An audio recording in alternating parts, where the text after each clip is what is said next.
It's a new season, and that means a brand new Battle Pass. The Season 7 Battle Pass features over 100 unique cosmetics to earn as you level it up.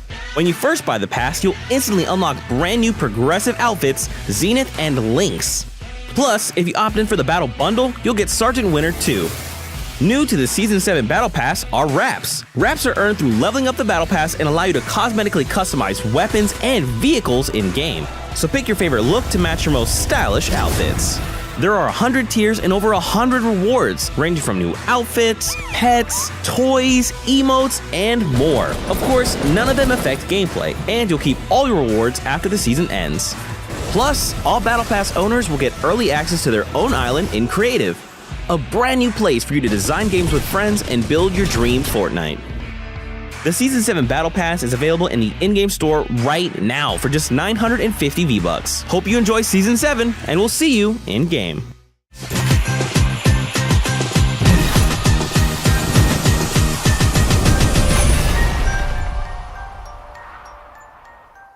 Et yo tout le monde, c'est Thomas, j'espère que vous allez bien. Aujourd'hui les gars, on se retrouve pour le jour tant attendu qui est la sortie de la saison 7. Vous avez pu le voir dès le début de cette vidéo, les trailers sont sortis et ça me donne vraiment envie de jouer dans cette saison 7. Du coup les potos, avant de commencer la vidéo, pensez à lâcher un maximum de pouces bleus si vous aussi vous allez kiffer cette saison. Je trouve qu'elle est tout simplement magnifique. Et puis pour tous les nouveaux qui viendraient de me découvrir, pensez également à vous abonner à la chaîne, c'est gratuit, ça prend 2 secondes, et à activer les notifications. Au passage, pour ceux qui n'auraient malheureusement pas la possibilité d'acheter le pass de combat ou les futurs skins de la boutique, eh bien n'hésitez pas à me rejoindre sur Twitter et Instagram car j'ai organisé 2 concours pour vous faire gagner justement des V-Bucks. Bref, alors je pense que vous avez comme moi des yeux et que vous avez observé les principales nouveautés qu'on a pu observer sur les 2 trailers que je vous ai passés au début. On a le trailer de lancement de la saison 7 et le trailer du pass de combat de la saison 7. Alors sur cette image, on peut justement voir les skins du pass de combat. Donc comme prévu, il y en a 7, c'est exactement la même chose depuis 2 ou 3 saisons. Parmi tout ça, on aura donc 2 skins progressifs, ceux qui sont en avant et je les trouve vraiment classe. Et comme d'habitude, dans ce pass de combat, on va retrouver des V-Bucks, des sprays, bref, un tas de nouveautés. On en reparlera un peu par la suite. Alors au sommaire de cette vidéo, on va surtout voir les nouveautés qui seront apportées dans la map et également dans la façon de jouer directement. Premièrement, on parlera de l'avion, un nouveau véhicule qui fera son apparition, ça va être énorme, vous allez voir. Et par la suite, on parlera d'une nouveauté qui fera aussi son apparition dans le pass de combat, c'est les revêtements, la personnalisation des skins. Bref, on verra comment ça fonctionne un peu après. Du coup les gars, si vous êtes vraiment hype par cette nouvelle saison, faites-le moi savoir en commentaire en mettant hashtag saison 7. Alors pour commencer, on va parler de l'avion et de comment il fonctionne et à quoi il sert. Déjà, il a un total de 5 places, c'est quand même énorme parce qu'en fait on peut transporter 4 passagers qui se posent directement sur les ailes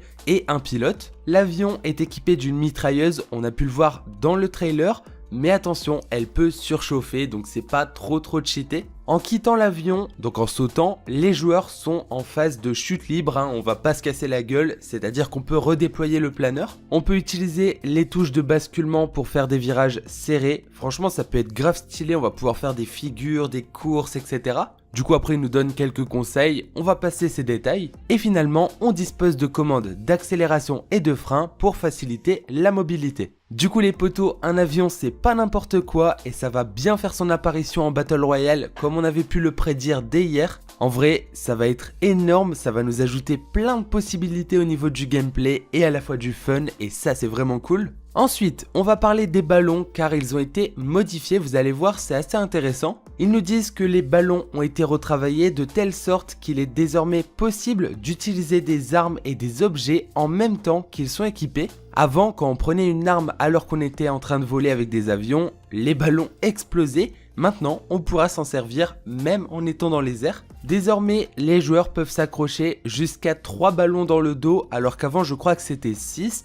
Et on s'envole à partir du 3e ballon accroché. Quand on est en l'air, si vous voulez par exemple perdre un peu d'altitude, il suffit d'appuyer sur la touche de saut pour enlever un ballon directement. Et finalement, au lieu de ramasser les ballons 20 par 20, on les ramasse plus que 10 par 10. Et en même temps, j'ai envie de vous dire que c'est logique, étant donné qu'il n'en faut plus que 3 pour pouvoir s'envoler. Du coup, je pense que ça va être un peu plus utile d'utiliser les ballons si justement on peut utiliser nos armes en plein air. Un autre point, c'est qu'on ne pourra toujours pas redéployer notre planeur si jamais on est dans les airs et qu'on enlève les ballons, mais une petite astuce, il suffit d'un seul ballon activé et accroché sur notre dos pour ne pas subir de dégâts de chute, donc pensez-y. Ensuite, petit détail, le réticule de la lunette du fusil d'assaut à lunettes et du fusil d'assaut thermique a été mis à jour, on verra ce que ça donne directement in-game. Maintenant les potes, on va voir les objets qui ont été remisés, en gros les objets qui ne sont plus dans le Battle Royale, pour l'instant en tout cas. Comme ils l'ont dit dans un petit texte, chaque saison permet de tester les objets etc.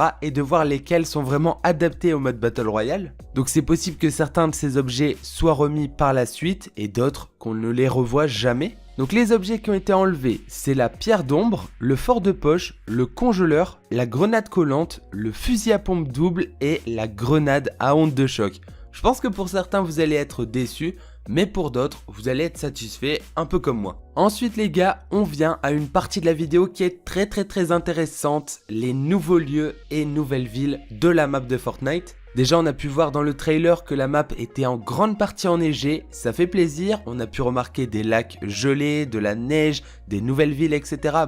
Bref, un bel environnement, mais là du coup on va voir le nom des villes et des nouveaux lieux en détail. Donc premièrement on a un nouvel écosystème, on a pu le remarquer dans le trailer, c'est l'iceberg et au sommet de celui-ci d'ailleurs il y a une petite tour, un château, c'est assez cool. Ensuite, on a 3 nouveaux lieux, donc on a Frosty Flight, on a Polar Peak et Happy Hamlet. Franchement, j'ai hâte de découvrir ces 3 lieux. Il y a également d'autres nouveaux lieux qui sont apparus, mais qui n'ont pas de nom. C'est un peu comme le terrain de foot, etc. Ça peut quand même être intéressant de les visiter. Et comme c'est indiqué, les zones enneigées disposent de surfaces gelées sur lesquelles les joueurs vont glisser. Ça peut être assez fun. Ensuite, on avait également pu le comprendre par rapport au deuxième teaser si je me trompe pas, les tyroliennes ont été disposées sur l'iceberg et près des avant-postes d'expédition. Il faut simplement s'accrocher et se laisser glisser jusqu'à l'autre côté, c'est le but d'une tyrolienne. C'est également un nouveau moyen de locomotion qui peut être utile en cas de tempête ou en cas d'ennemis trop proches quoi. Au passage, en voyageant sur une tyrolienne, on peut utiliser les armes, les objets, etc. Ensuite, pour les joueurs un peu compétitifs, etc. qui aiment bien la compète justement, des nouveaux tournois seront organisés, c'est logique. Donc je vous mets juste un screen à l'écran, comme ça vous voyez un peu ce que ça donne. Mais bon, on va pas rentrer dans les détails. Et donc, comme j'ai pu vous le dire tout à l'heure, une autre nouveauté qui fait son apparition dans le pass de combat, mais surtout dans le jeu, c'est la personnalisation des skins d'armes, de véhicules, etc. Alors pour cela, il faut débloquer les revêtements, on peut les avoir directement dans le pass de combat, donc il y en a plusieurs. Et ce revêtement, vous devez simplement l'équiper dans votre casier et lorsque vous allez monter par exemple sur un quad ou lorsque vous allez ramasser une arme, elle se mettra automatiquement dans le camouflage que vous avez choisi. C'est vrai que ça faisait longtemps qu'on espérait voir un système de personnalisation, de skins, de camouflage, etc. Et c'est enfin arrivé, comme quoi une nouvelle fois Epic Games écoute la communauté et c'est ça qui fait que Fortnite est l'un des meilleurs jeux. Du coup tout ça les potos, c'était les nouveautés en mode Battle Royale. Vous avez vu, il y a quand même du très lourd et j'espère que ça vous aura plu. Maintenant attention, c'est loin d'être terminé.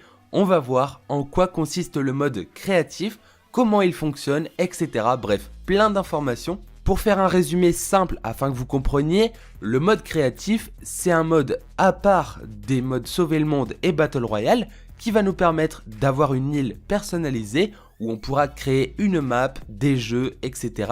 Et tout ça jusqu'à 16 amis pour s'amuser, etc. Alors premièrement, ils nous disent que les îles des joueurs sont des espaces de création qui sont automatiquement sauvegardés. Il n'y a pas de sauvegarde en local ou quoi que ce soit, c'est directement sur les serveurs d'Epic Games.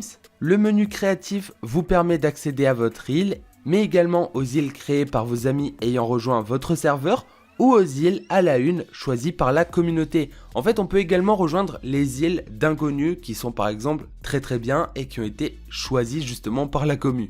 Comme on avait pu le voir dans certaines vidéos, la durée d'activité maximum d'un serveur c'est 4 heures. Mais bon, vous pouvez relancer le serveur plusieurs fois, il n'y a pas de problème.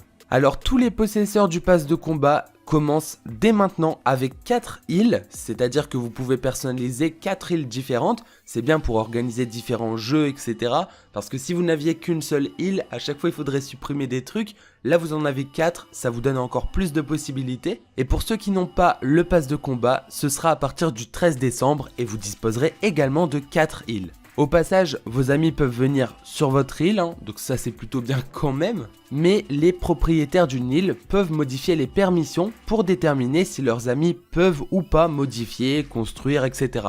Bah oui, parce que même si ils font partie de vos amis, certains pourraient faire un peu le bordel. Là, avec ce système de permission, il n'y a aucun problème normalement. Ensuite, au niveau de la jouabilité, parce que certains n'ont pas compris le fonctionnement, je vous mets en description le tutoriel du Royaliste et également de Yoshi. Ils ont été invités par Epic Games, donc ils ont à peu près tout expliqué, mais on va quand même lire les détails indiqués dans ces patch notes. Premièrement, on a le téléphone, on a pu le voir sur certaines images. Il s'agit de l'outil manipulé dans le jeu par votre personnage, vous permettant de modifier, copier et manipuler les accessoires dans l'environnement. Tester ses fonctions pour voir tout ce qu'il peut faire. On a vu qu'il pouvait vraiment créer plein de choses. Ensuite, on peut également voler pour se déplacer rapidement et de manière plus pratique dans l'île afin de créer vraiment ce qu'on veut. Pour voler, il suffit simplement de faire un double saut et après vous vous déplacez comme vous le souhaitez. Alors ensuite, on a un menu qui s'appelle Mon île. Celui-ci nous donne beaucoup d'options qu'on peut régler pour personnaliser les règles, etc. qui sont présentes justement sur notre serveur. Bon, et après on va pas rentrer dans les détails, mais il y a vraiment une infinité de possibilités. On peut faire spawn des bâtiments déjà créés, des structures composées de plein de jeux, de pièges, etc. Mais il y a vraiment plein de choses les potos, j'ai hâte de tester ça. Du coup moi j'espère vraiment que ces news vous auront plu. Si c'est le cas, pensez à me le dire en commentaire, pensez à me dire ce que vous pensez de cette saison. Moi en tout cas je suis vraiment excité et j'ai hâte que la maintenance soit terminée pour tester tout ça. Du coup les potos, on va se laisser là-dessus. Pensez à me rejoindre sur Twitter et Instagram, je vous fais gagner des passes de combat. Pensez également à me soutenir dans la boutique de Fortnite avant d'acheter le pass de combat, ça permettra de me soutenir. Mon code c'est Thomas, Thoomas. Et donc sur ce, on se donne rendez-vous tout à l'heure pour plein de nouvelles vidéos. Restez connectés sur la chaîne. Allez, ciao tout le monde!